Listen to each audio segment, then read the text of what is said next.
Hello and welcome to the Accessing Data with Cursors and ArcPy module. In this module, we're going to learn about how to access our GIS data using cursors that are also a database and a programming concept, but within the ArcPy module. So, how are we going to do this? Well, what we're going to end up doing is we are going to use ArcPy and our knowledge of Python to effectively get our cursor to be within our data tables here, which is going to allow us to print out records that match a query. It's going to allow us to update existing data, and it's also going to be what allows us to eventually add new records onto our tables. But before we get there, we do need to have a conversation about what are cursors.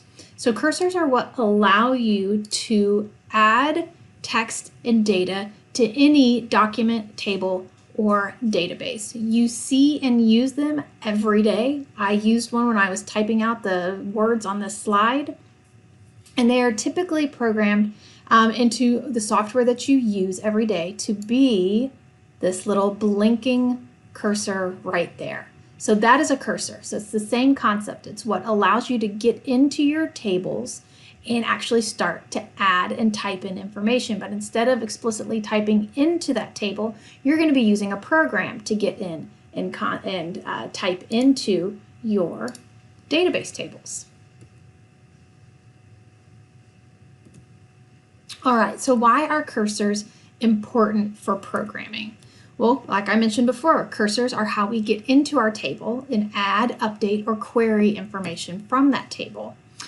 And each record in a table is also referred to as a row. So our entry point into our data is through these cursors, and our entry place is going to be in a row. So each record in a table is referred to as a row in cursors. And in order to update any field or any table, you have to be able to explicitly place your cursor in the spot that you want to work in.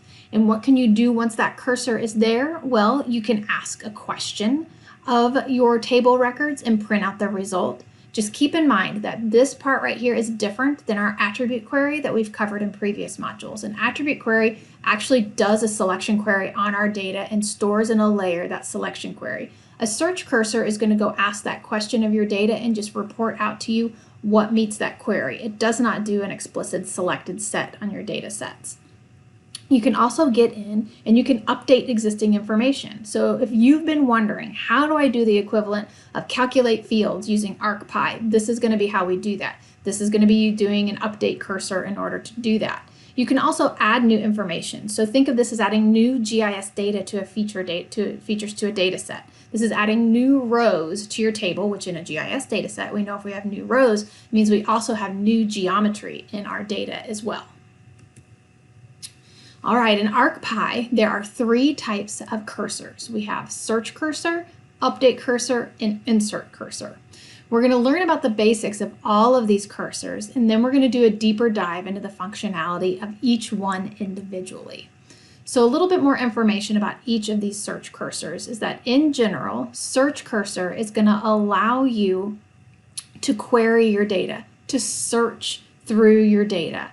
The search cursor is going to return a read-only, it's going to return a tuple of the data, which you can then print out. So this is a way to simply explore your data. No analysis can be done based upon the search. If you want to do that, you need to do an attribute query, but this is just a way to explore your data and search around and see what you have. With update cursor, this is what allows you to physically change the data in your table. You update the information in the rows, or you have the ability to delete a row. And remember, if you're deleting in something that's a GIS data set, if you delete a row, you're also deleting a geometry, so a point, a line, or a polygon as well. You can also update specific fields within each row, so that would be synonymous to calculating values. And finally, insert cursors are what allow you to add data, insert new rows into your data table. It's always done at the bottom, and if it's done to a standalone table, you're just creating a new table record or row. If it's done to a GIS data table, you're actually creating new GIS data, and we'll talk about how we do that and how we build the geometry for that particular information in that row. For all cursors, there are some commonalities. The biggest one being that cursors can only navigate in one direction. Each of the cursor operations is going to return what's called a cursor object. That cursor object holds the rows that the cursor returned. So for example, all of the rows in your GIS dataset that met a specific query, all of those rows might want to have a field updated. So if you're going to be doing an update cursor, you have selected for all of the cities in the Ohio database that are in the county of Butler. So if county is equal to Butler, then all of those records have been returned in your search cursor. And you want to now update maybe the county name to say Butler County instead of just Butler. So you would then do an update cursor that would update that information. As it's doing that, it's going to be moving through an ordered list of the rows in the specific order that they were returned to the cursor. So what happens here is that we can't stop in the middle and go back to the beginning, and we can't reorder things. If something were to happen in the middle of the operation, then the cursor needs to eventually be reset to the top. And we're going to talk about how we're going to do that, taking advantage of the Python with as functionality, which is going to make it so that we never have to explicitly reset our cursor back to the top. But it's important to know that the cursor can only move in one direction, and if it stops somewhere and does not somehow get reset with the reset term or with our with as methodology, it would start in the middle where it had left off. So you're quickly going to notice that all of our cursor statements are going to be followed with a for loop. This for loop is what allows us to iterate through our rows and do something to them. So if we're iterating through our rows and simply printing out the information, or we're going to iterate through our rows and update that field value to be Butler County instead of Butler. So the for loop is what allows us to iterate through all of those rows within the returned cursor object. With ArcPy, we now use a specific set of cursors that are found within the data access module. So our search cursor, our update cursor, and our insert cursor all live within this module within ArcPy called the data access module.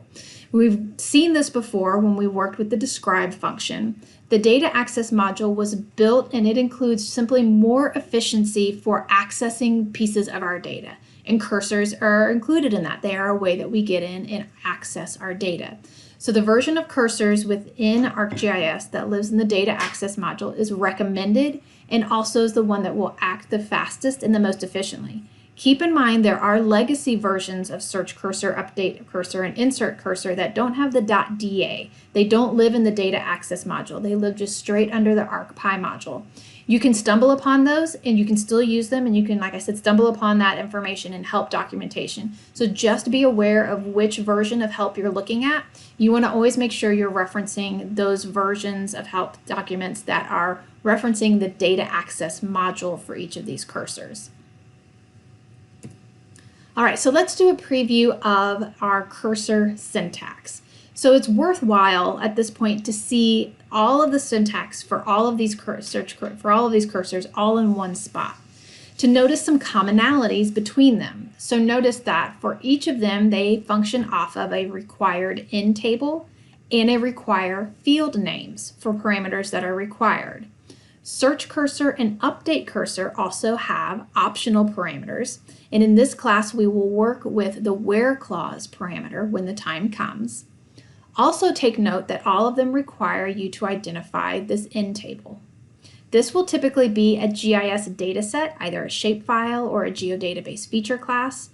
You also need to provide a list of one or more field names that the cursor will access. With ArcPy cursors, you don't automatically have access to the entire table, all of the fields all at one time. You tell the cursor which fields you wish to work with in this statement here, and that helps with data efficiency. You're not trying to access the entire table all at once. You're just accessing the individual field names that you list here, and it helps the cursor work faster and more efficiently. So finally, I want you to take note that the search cursor here is read only, meaning you can't change your data or edit your data with this cursor. In contrast, both insert cursor and update cursor are going to edit your data. Notice they do something. They insert a row, they update or delete a row, and that's the synonymous, the same thing as being within an edit session within your desktop GIS. So when you're editing things, that's when we're going to take advantage of the with statement. So the with statement is what's going to help us be clean about releasing all of our data locks and also being able to reset our cursor object to the top if something were to happen in the middle of our cursor operation.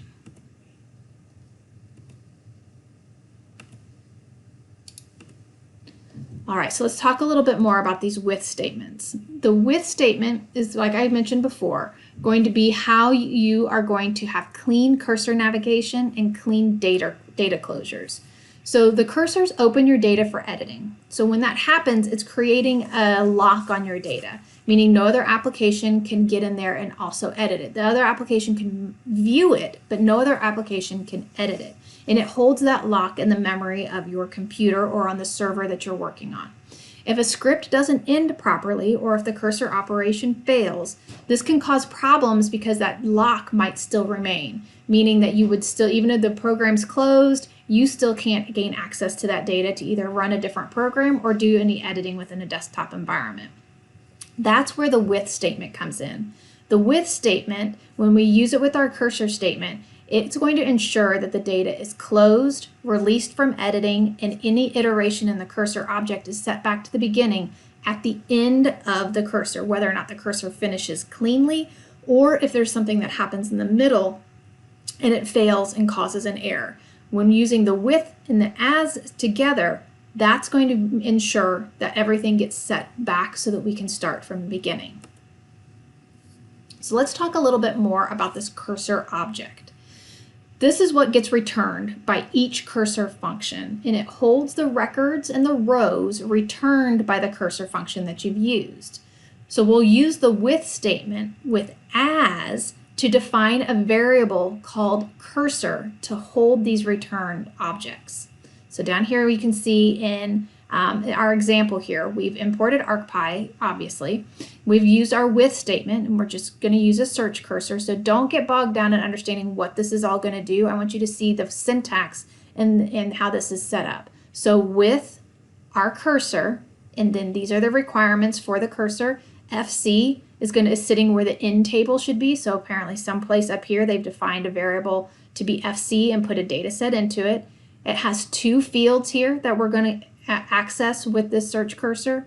Then it says as cursor, and this is setting up a variable called cursor that's going to hold the returned cursor object. When we do that, we can then next go into a for loop and say for row in cursor. So here we're defining on the fly a variable name that's going to hold each of the individual objects within our cursor object. We call them row and cursor because that's how the profession operates when it comes to cursors. You could change the names of these two variables, but it is not recommended. It's best to stick with the way these things are named because all of the help documentation names them this way as well. So you'll notice that you are going to go through each individual item in this cursor object, this variable, defining each individual one as a row, and in the for statement you're going to do something with what's ever held in row. And here we're just going to print it out. So notice here we are using search cursor, which is read only, and typically the only thing you ever want to do is look at the data and see what's in there. You're searching around. You're just investigating your data with that for loop. So what can be done with each cursor object based upon the cursor method that you're using? So we've just talked a little bit about the search cursor. The only method really available there is the reset method, and we're not going to play with the reset method because notice what it does. It resets the cursor to the starting position. We're using the with method, the with as, in order to do this for us. So we never have to manually reset our search cursor back to the top. That with statement ensures that that gets done for us. With insert cursor, the things that we're going to have available to us when the time comes to learn about it is we're going to be able to insert a row into an existing data set, And with update cursor, see that you can update, which updates the current row. That's our equivalent of calculate fields.